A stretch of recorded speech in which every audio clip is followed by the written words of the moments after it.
I call dibs. February 14th. Dear Diary, I should stop starting my entries like that, but this is out of habit. I went to the cinema today to celebrate my singlehood.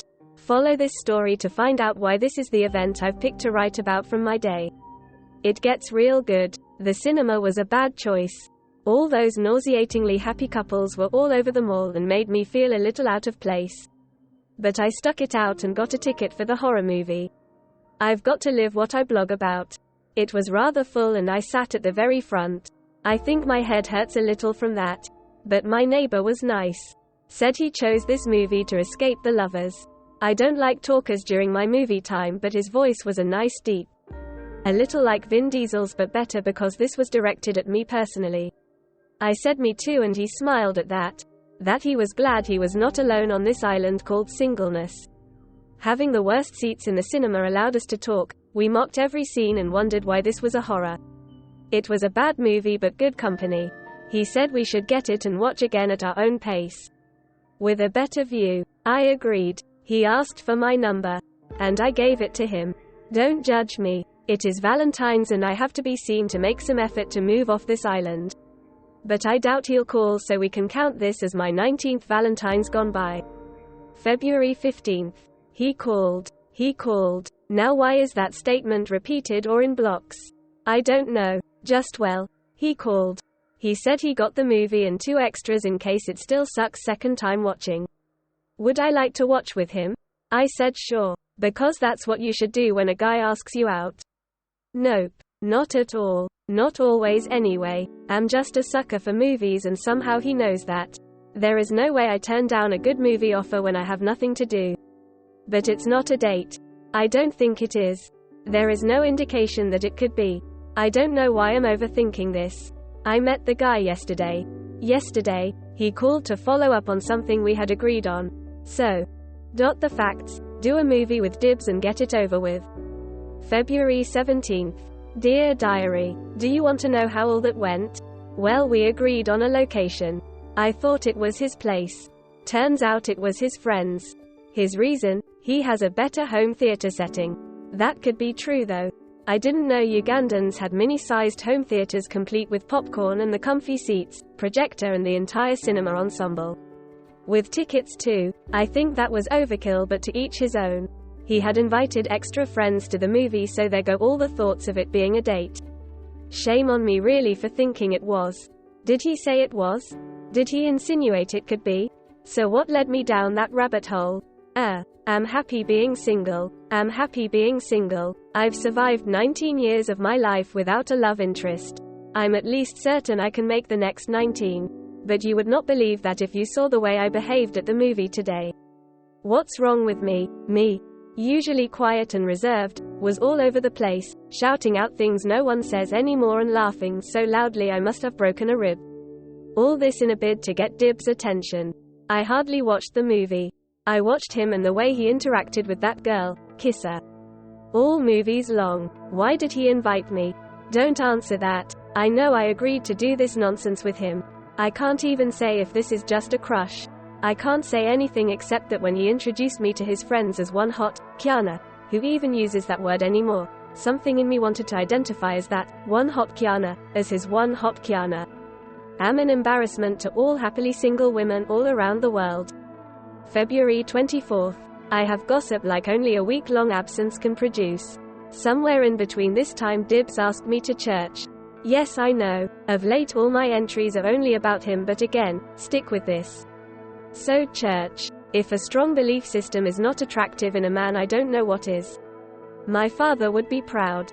And he looks so well put together in his Sunday best. I saw him and the angel choir must have started singing.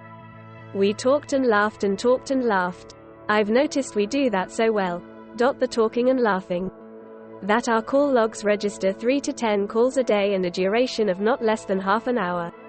But he did something impromptu on Sunday, or so it had seemed at first, drove off to the beach after service, had us our meal of grilled fish and chips, walked a little by the shore, then he pulled out a Scrabble game and we played to the sound of the waves coming in, and children's laughter.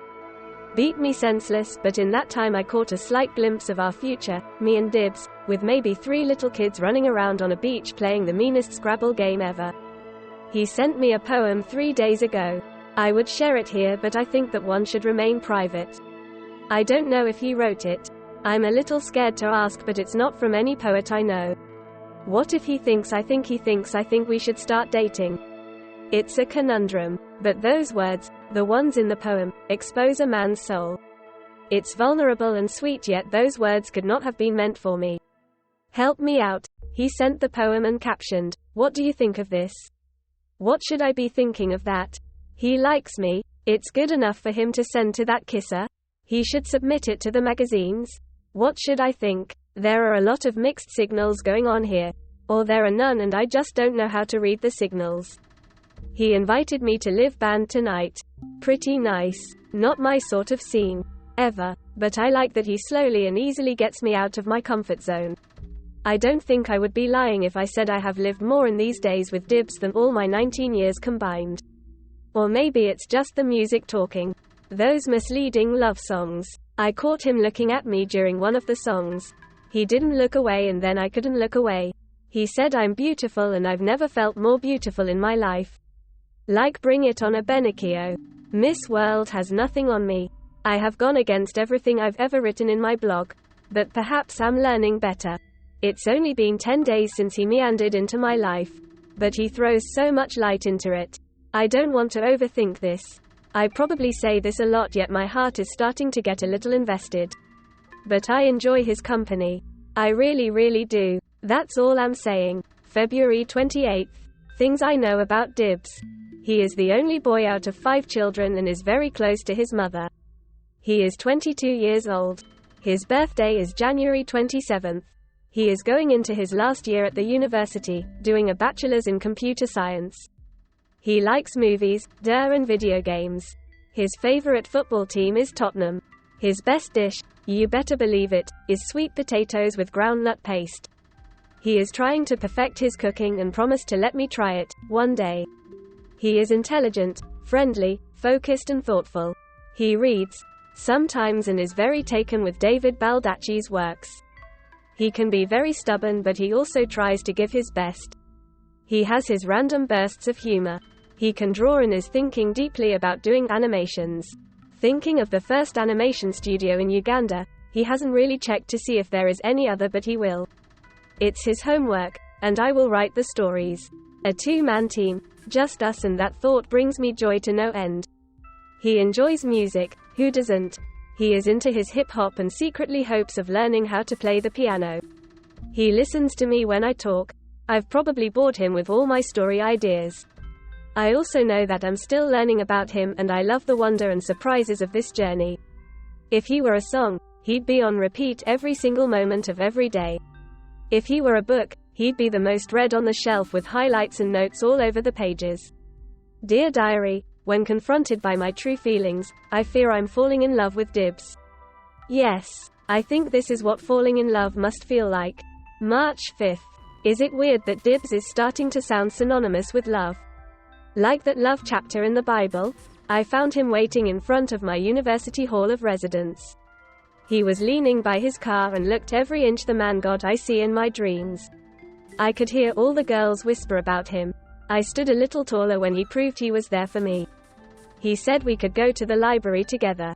Get in a little reading together. I said yes. Because I have to read, of course. That's all we did. We read. He is the absolute picture of concentration when he has a goal he is chasing. So we read all 3 hours we were in the library. At least he did. When my 1.5 hours were up, I took to writing on my blog. You might like this piece, What I Now Know About Love. March 9th. My friends are getting curious and nosy, and I'm starting to remember why I hadn't told them about Dibs all this time. They have all sorts of opinions about how things are going versus how they should be going. Meanwhile, Dibs has not said anything to excite all this thought. As far as he is probably concerned, we are just great friends. The kind that hang out together and talk together and share their deepest secrets. The sort of friendship that holds promise. Should I find it weird that he has escalated to best friend position in just 3 weeks? Is there a timeline to follow before you start to elevate people in your life?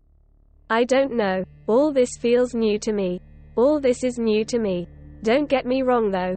I love every minute of it.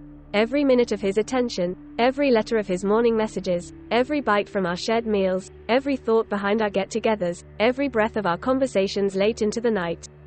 I don't want to assume anything and get my heart broken. Yes, my heart. He holds my heart. I think I can also remember when I truly gave it to him.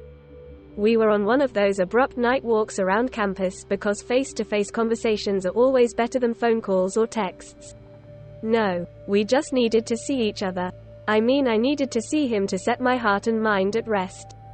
We saw a girl being bullied by two guys, and without hesitation he ran into the mix. Now, I see how reckless that was, but just his heart. He showed me his heart in that moment, and I gave him mine because I believed he could take care of it. We had to walk the girl back to her hall as she was a little shaken up. My friends are not really moved by this story. They keep saying he put on an act because I was with him. But they don't know him like I do. They haven't seen his consistency and commitment to the man he wants to be like I have. They haven't heard his innermost thoughts like I have. They don't know his heart. March 10th. I invited Dibs home, as a friend, but you will not believe the messages that have rained in telling me I'm going about this all wrong. In my defense though, I don't know the dos and don'ts of falling in love. And I love hanging out at home. And I wanted to hang out with Dibs. So I put 1, 2 and 3 together and ended up with an evening at home. By all accounts it went great and he didn't seem too bothered by it. He could have said no. We talked and ate and laughed with the family and he didn't seem out of place at all. And after he was gone, Mum came into my room for her own follow-up. She said he is really nice. That's high praise coming from her. She asked about his girlfriend. I told her as far as I know he is single. She told me to lay strategies to grab his attention. Eye roll here. Insisted I must change my wardrobe to something more feminine and at least apply makeup more often. I told her I didn't have the time to do all that. But truly if there was special prayers to get him, I would be there. She said I'm at a risk of losing him. Good things don't stay on the market too long. Mom, how do you lose what you don't have but desperately want to have? March 14th. Dibs and I are dating. DHIBS and I are dating. Like I'm DHIBS, girlfriend. How many other ways are there for me to write that fact? I want to write 'em all. I want to paint the world with our love. I want to scream all these things I've felt for him for so long and never thought it was my place to say. I want to scream them to the world. He asked me today. All the while I was trying to figure out these intense feelings, he was feeling them too. We went to watch a movie. Of course we did. You know we did. A romantic one we couldn't watch a month ago. He was nervous throughout most of it. I thought he saw the movie as an affront to his manliness, but he picked it. I didn't mind the movie. A little cliché, but that's okay. Then we headed to his place for dinner. He cooked. It was delicious. And I'm not just saying that because perfection starts and ends with Dibs. But it was great stuff. Once that was done, he said he had something to say.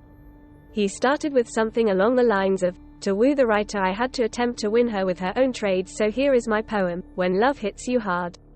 I would put it here, but again, some things are far too personal for even a diary.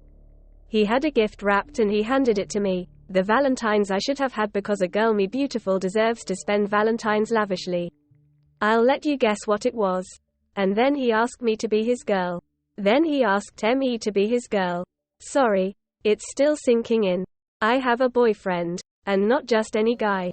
I have Dibs. Now the real loving begins.